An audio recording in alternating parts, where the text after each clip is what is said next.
Your Excellence, this bulletin is coming to you live from the Joy 99.7 FM studios here in Kokomlimli. It's our digital address GA0993341. Also live on Love 99.5 FM in Kumasi. Affiliates across the country, including Pando FM in Pando, Radio Max in Takrady, and A1 Radio in Bolgatanga. We are around the world at myjoyonline.com. In this edition, police in the Volta region make headway in averting further violence by secessionists as they retrieve rifles the group stole from police armory last month. We succeeded in arresting some of the criminals that attacked the police stations in Abeime and Emefa, and some of the weapons have been retrieved. We'll hear from the Volta Regional Minister and from members of the Asogli youth who have vowed to use their warriors to stop the secessionist group. Parents of a sick KNUST SHS final year student who died after he was allegedly neglected demands government makes public findings of two committees tasked to investigate circumstances leading to his death. It's very painful. We are expecting that the outcome of the investigation must be made known to us. Also in this package, minority in parliament accuses police of cover-up in the issue of 500 missing excavators. The police cannot investigate excavators that were stolen by government appointees. And the minister has promised several times they will be retrieved, and as we speak, they have not been retrieved. We hear from them as they question government inaction after assurances were given more than 6 months ago. In sports, Ghana's first boxing world champion DK Poison thanks President Akufo-Addo and Joy News after the president directed to repay $45,000 owed him since 1975. Also, 1,824 persons killed in road accidents in 9 months. The Motor Traffic and Transport Department is worried as it identifies attitude of road users and unskilled drivers as the cause. 1,824 motorcycles accounted for 712. Men mostly abuse women, and that kind of abusive attitude is the same attitude they bring on the road. We want them to copy their female compatriots. We have details plus why men must learn from women when driving. And later, as we gear up for the grand finale of the 2020 National Science and Maths Quiz, we'll bring you the expectations of the finalists as they prepare to mount the NSMQ stage tomorrow. Psychological battle you have to see. And if your quiz is the kind that will cheer you up even when you're getting it wrong, it's sort of a moment. That and more is why you need to stay for details here on the Midday News with me, Emefa Apawu.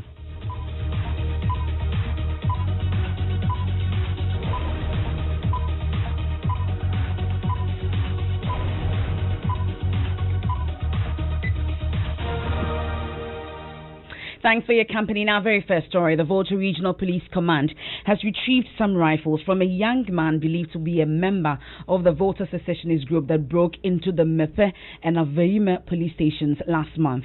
19 weapons, 15 AK-47 and 4 pump-action guns were taken at the Aveime police station. Now, 2 weapons were also taken from the Mepe armory. The attack on both police stations has been widely condemned following the group's successful attack on that armory. Here's a description of the viral video of the police retrieving the stolen rifles. In the 2-minute video, a group of armed police officers are seen marching through a pathway in a bush with a man suspected to be a member of the secessionist group. Now, the man is in handcuffs and has a swollen face. He leads the officers to the location, a farm. When they got to the farm, his handcuffs were removed. He used his bare fingers to dig the ground. He first removed a black plastic bag from the soil. He brought out some rifles. Another plainclothes officer inspected the rifles.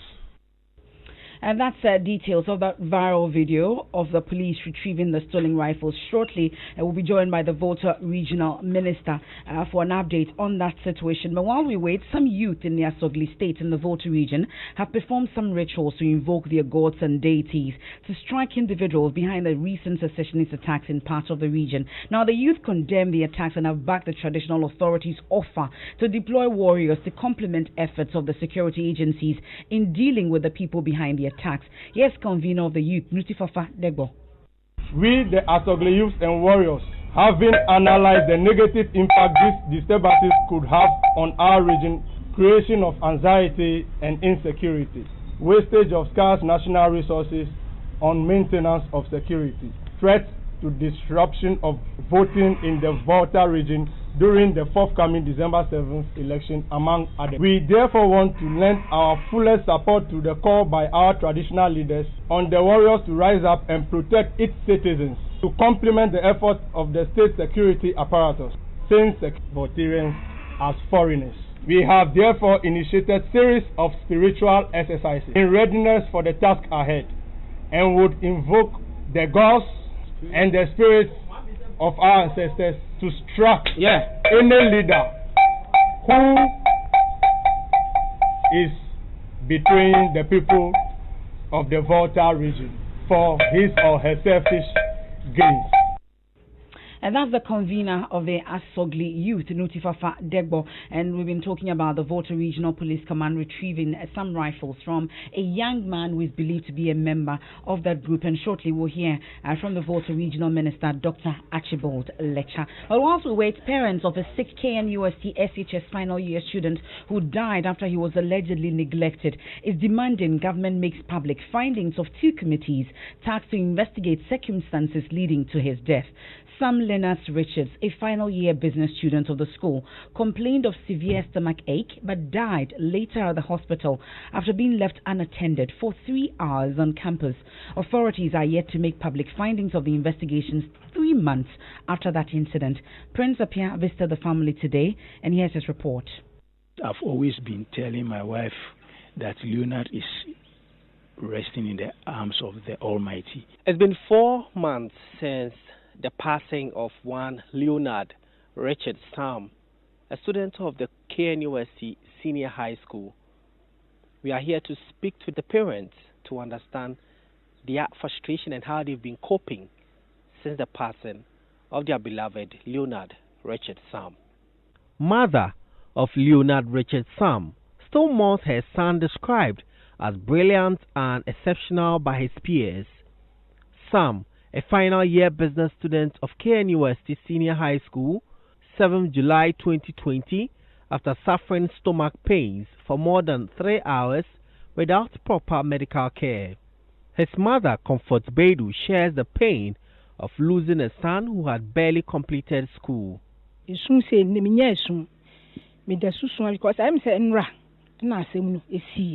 I have not stopped crying.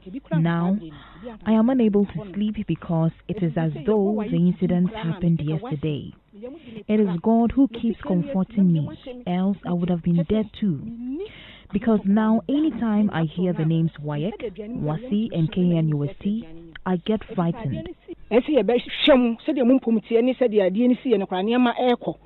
Committees set up to investigate events leading to Sam's death submitted their report to the regional minister, Simon Osemensa, on the 6th of August 2020. Father of the deceased, Edwin Sam Sr., says the family has had several engagements with the committees, but are yet to be appraised with details of these reports 3 months after they were presented to educational authorities. It's very painful. We are expecting that the outcome of the investigation must be made known to us. That's my colleague Prince Apia's report. We're still getting some answers, and when we are able to get it, we'll bring it to you. We go back to our earlier story about the retrieval of some arms or rifles from a young man believed to be a member of the secessionist group that broke into the Mepe and Aveime police station last month. We were unable to raise the Volta Regional Minister live, but he's been speaking to us earlier on this issue. After the president inaugurated, commissioned the ambulances, he went. Apologies for that. We'll bring you that sound. Sincere apologies. We'll bring you that sound of the Volta regional minister. But the minority in parliament is accusing the police of cover-up in the issue of 500 missing excavators. Minority spokesperson on Mines and Energy, Adams Mutawakilo, is questioning why more than 6 months after Environment Minister Professor Frimpong Boateng disclosed that about 500 excavators seized from illegal mining operators had gone missing, nothing has happened to those allegedly involved. He alleges the police will never be able to get to the bottom of the issue because NPP officials are those responsible for the missing excavators. We'll hear from him shortly, but first, listen to former President Mahama assuring his government will return all excavators and mining leases seized by the NPP government. Obi on the excavator. how the ejuma enya bibi kakra na wakoji excavator no okay o dey fa si hwe na o dey excavator no akoma o party ni ana we busuani no near of people own excavators. They use it for their work. Then you go and seize them because they are using it illegally. But why would you seize it from one person and give it to another? Party people or family members who use it for the same illegal activity. Galamsey. These are things that must not be done under any precedent. We will correct all these wrongdoings. If your excavator has been seized, rest assured, we'll return it to you. Former President Mahama there. Well, Mr. Musa Wakilu tells my colleague Joseph Opoku Gakpo that a future NDC government will investigate and prosecute those responsible, including Professor Frimpong Boateng. The police cannot investigate excavators that were stolen by government appointees. And the minister has promised several times they will be retrieved, and as we speak, they have not been retrieved. And that is why President Mahama has made it clear that when voted to power, he will investigate, retrieve this excavator, and give it back to the owners. He will also set up a board to manage this small-scale mining.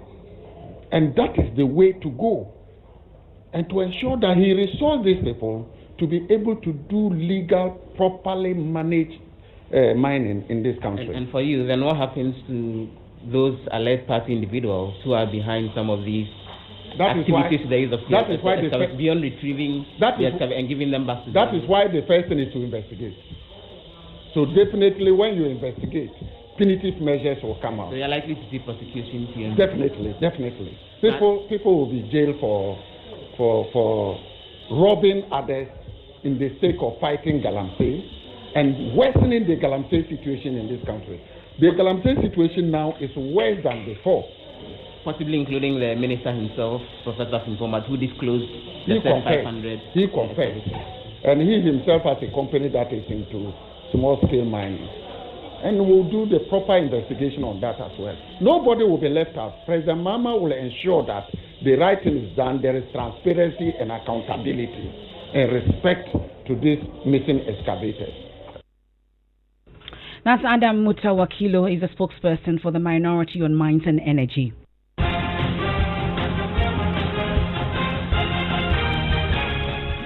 We'll get into the election headquarters now, and the NDC flag bearer John Mahama says his administration did a good job despite having to deal with an Ebola threat.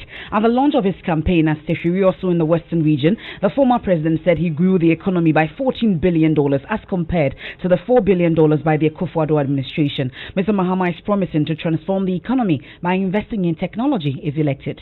To create sustainable and ever-growing prosperity, something we all deserve, it requires building a robust social and economic infrastructure. One that supports creativity, innovation, and the production of high-valued added products and services.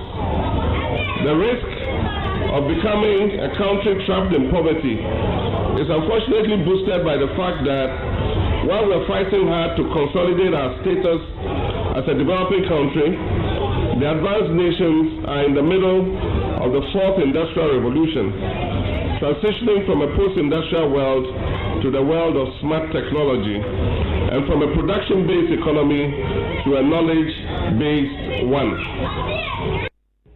That's NDC flag bearer John Mahama at the launch of his campaign at Teshirioso. We turn our attention now on President Akufo-Addo, who is beginning a tour of the Upper East region today. Albert Sori is our man on the ground. He joins us live with details. Now, Albert, we understand President Akufo-Addo has assured the people of the region that he's keeping all the promises he made to them prior to the 2016 election. Tell us more.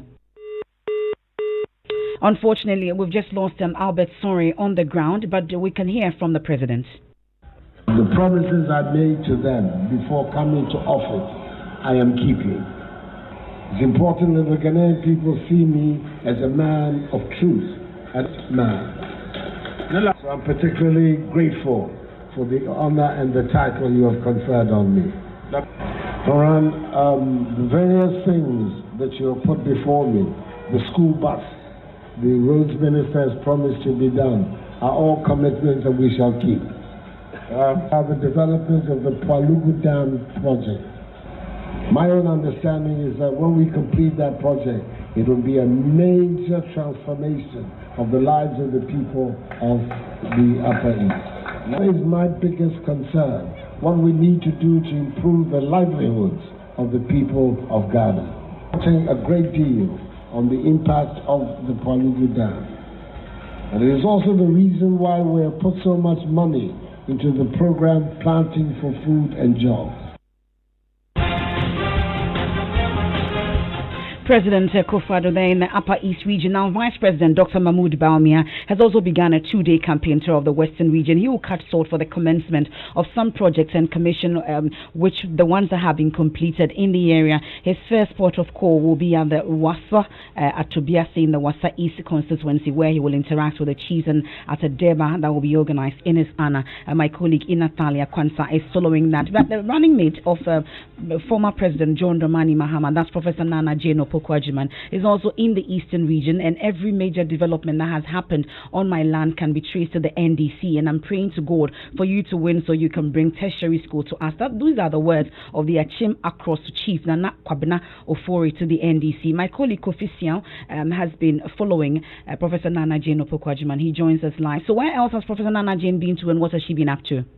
Okay, so Emefa, the running mate started the tour yesterday from the Akroso constituency, where she visited the chief's palace. From there, she moved to Akwatia and went to Kade as well. So she's also been talking about the fact that the NDC, when voted into power, will come and end the double track system that is currently happening in our SHS. And she also promised that when they are voted into power, they're going to ensure a peaceful and a transparent governance. What she says is that currently what we are experiencing now is that is one that cannot be accepted at all in this country. So that is what the running mate has been saying so far. So that's our Eastern Regional Correspondent Kofi Sian following Professor Nana Jane Opoku-Agyeman. Now to the Upper West region, where Second Lady Samira Bawumia has stated that considering the enormous support that the NDC enjoyed from the people of the Upper West region, it does not commiserate with the level of development it has given the region. Upper West Correspondent Rafiq Salam has more. Second Lady Samira Bawumia for the past 4 days has been on the campaign tour of the Upper West region, interacting with the people, especially those from the Zongo communities and of Fulani extraction. In fact, she visited 6 districts and communities where bevy of Fulanis are residing to woo them to the fold of the MPP to enable them win the 2020 general election. Hajia Samira Bawumia interacting with the Wasar Gizongo, Alhaji Mohammed Sadiq Jiwa and his subjects appealed to them to vote in the December 7 polls to retain the MPP in power to continue its good works. The Second Lady, in a stand-up exclusive interview with Joy News, stated that the massive support given to the NDC in the Upper West region by the people does not commiserate with the level of development bequeathed to them over the years, urging the people to switch to the MPP for the NDC have taken them for granted. And when you go around the region, you can see the development that is ongoing. The people are happy with the government of Nana Addo Dankwa Akufo-Addo. They've seen development unprecedented. In the first term of any government, the NDC has taken the Upper West for granted. They didn't give them development that they need and deserve. And Nana Addo Dankwa Akufo-Addo's government has done just that. They've given the good people of Upper West development, and they are excited to give them 4 more years to do more. So it's a response from the region, and we're also emphasizing that we need 4 more years to do more. Hajia Samira Bawumia also spoke of what the people of the region, especially those in the Zongo communities, will benefit should the MPP be given another 4-year term.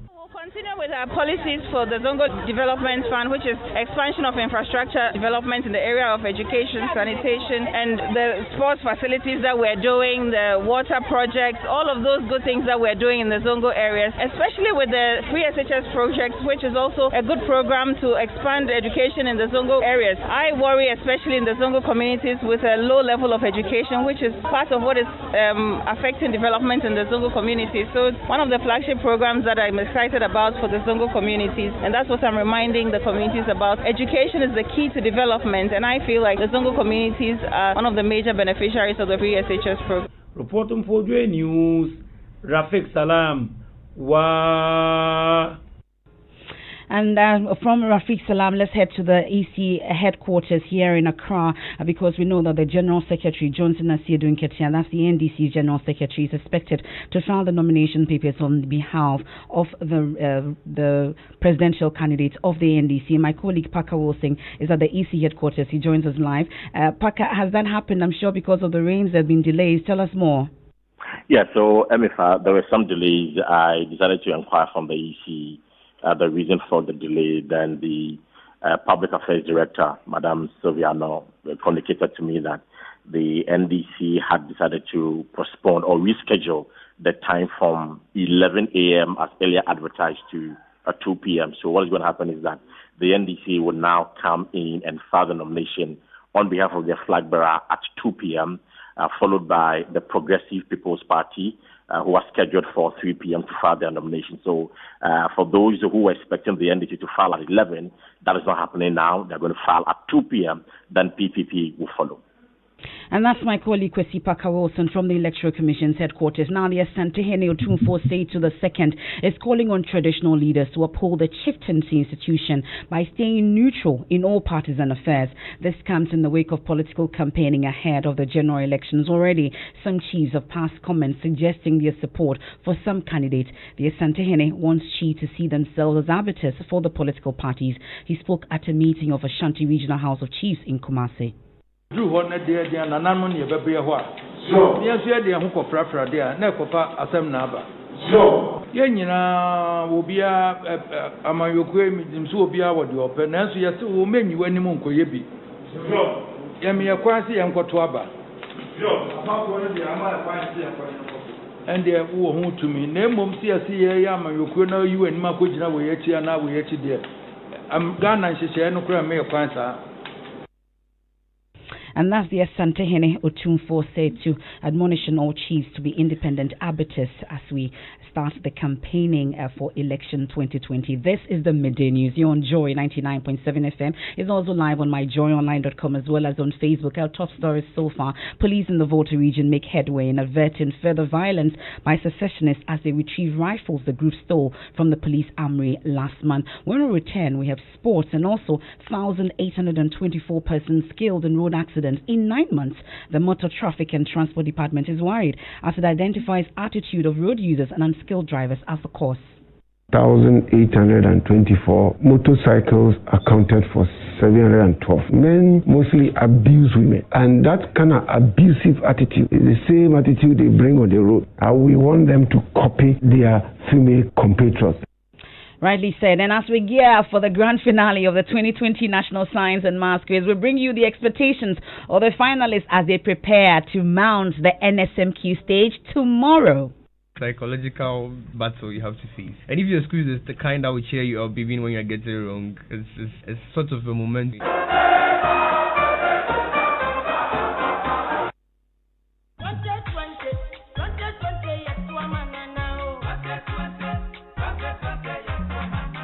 Fellow Ghanaians, through planting for food and jobs, food is available and prices are relatively cheaper for us all. Farmers can dream of a better future for themselves and their families this December. Remember, your vote will make a difference in the life of a farmer and make food affordable for you and us all. Let's protect our progress.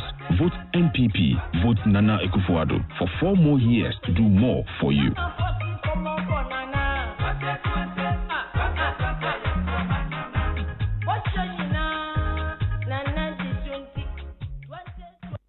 This bulletin is live in the Volta region on Jubilee Radio Keta, Volta Premier and Kekali Radio in Ho, Lolonyo FM in Hohoi, Pando FM in Pando, Fafa Radio in Joje, Radio Hogba in Angloga, Klenam Radio Bato, Victory FM Aflao. In the Eastern region, we're on K-Poly Radio in Kofrodia. In the Northern region, we're on Bishara Radio, Radio 123 and Radio Justice in Tamale. And in Savannah region, we're on Inkelege FM in Bole. In the Upper East region, we're live on A1 Radio and Dreams FM in Bogatanga. Accra, and Radio Fumbese in Fumbese. In Upper West, we're live on Radio Sonmale in Wa, Radio Freed in Nandom, Radio Wa in Wa, and Bolu FM in Bolu. In the Bono East region, we're on Gaskia FM in Techiman. In Bono region, we're on Sky FM and Parrot FM in Sunyai. Central region, we're live on ATL FM in Cape Coast. And in the Western region, we're on Radio Max in Takrady.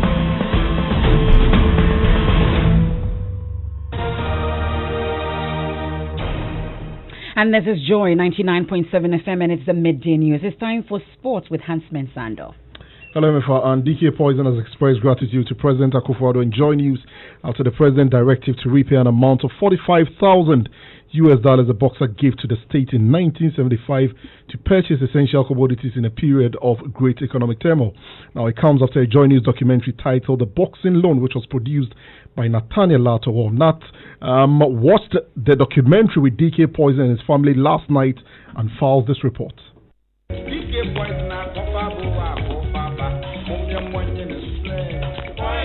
Last night at his residence at Teshinungwa, I watched the second part of the documentary with him, his two daughters, and his grandson and son-in-law. And of course, this is what he had to say after watching the documentary. Great, just great, just great. And I wonder how you people manage to. You have done a great job, or if I may say, search. It's not easy. But if I remember some of the songs we play, I haven't got some. I don't know where you got it from. You see, you made a good search. DK Poison also had these words to say to the President of the Republic for granting this long-time wish. I heard the news around about 11 o'clock or so, and I was very overwhelmed because it's like a dream. I've known it. It has taken a long time before this thing. I don't have much to share. The only thing I can say, I thank the President, His Excellency Anado Dankwa Akufo-Addo. Thank him very, very much for his kindness, and I wish him well. That's a report by the man who produced the documentary Boxing Loan, Nathaniel Lato. That's his report. And great timing for the Boxing Loan documentary. Now, a total of 1,824 persons have died as a result of road accidents from January to September 2020. Now, the same period recorded more road accidents, with those involving motorcycles increasing by at least 16.5%, leaving law enforcement agencies to describe motorcycles as problems on the road. My colleague Mamavio Uswabwaji has a summary of the key findings. 16.5% increase in motorcycle accidents, 1.82% increase in accidents generally. There's a decline in pedestrian knockdown, 5.25% increase in persons killed as a result of accident, 1.32% increase in persons injured. So in terms of traffic offenses, driving without license also came tops with 558 cases. Now, answering science and math questions, even in class, can be a difficult task. But how about solving them with cameras, lights, and eyes of an eager crowd focused on you? That's what contestants of competing schools in the National Science and Math Quiz go through when they mount the stage. The finalists from Adisadel College, Presec Legon, and Opokuwari School have been sharing their experience and expectations ahead of the finals tomorrow. Sometimes it feels weird. Frankly speaking, it feels weird with the pressure and everything and the tension. But you have to just keep your head in the game and then forget about the crowd, and that's what we're told to do. So it feels very tense. So do you always forget about the crowd? Not always. Sometimes you draw your attention. Psychological battle you have to face. It depends. And if your school is the kind that will cheer you up even when you get it wrong, it's sort of a momentum. That's at this school. Even you get it wrong. Even if you get it wrong. Yeah, because yesterday I realized that your guys were clapping on it. So I thought you were leading, not knowing that Charlie the thing wasn't going on well at all. We never say that. You never say that. You're a house of folk. No, not really. Now, Noble. Yeah, sometimes there's tension, especially when you get questions wrong successively. And we wish them all the best. Tomorrow has them on the stage for the grand finale. Mapitso, what's in entertainment? Well, hip life artist Kwakwesi is making a strong call for a presidential debate between President Akufo-Addo and former President Mahama. He posted this on his Instagram page. Yeah, Ghana for winning the ho. As I say, President Nanado and ex-President Mahama for debate before make it happen. Because Charlie, we they sit here, we they watch what they go on. Abang we be ban we be diko. This government go can talk. Well, that's Kwakwesi calling for presidential debate between former President Mahama and President Akufo-Addo. And social media trends, hashtag Joy Sports is trending. Also, DK Poison is trending. Also, party after party is still trending. And at 1 we have business. Well, later, Chamber of Telecommunications assures consumers of mobile money interoperability of maximum safety following the stealing of several billions in Uganda by hackers. All the details coming up at 1. And there's more news when you log on to myjoyonline.com. I am Emefa Apawu. Thanks so much for your company. After the break, we have Pastor Mensa Otabil with Living Word, Win, Episode 1.